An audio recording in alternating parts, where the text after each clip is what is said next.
Multisensoryka to ruch, to dotyk, smak, zapach, węch, czucie głębokie.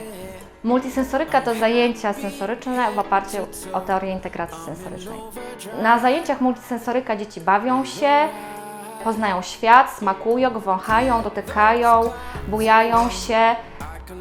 Są to jedyne zajęcia, na których stymulujemy wszystkie 7 zmysłów zgodnie z teorią integracji sensorycznej. Now we've just begun.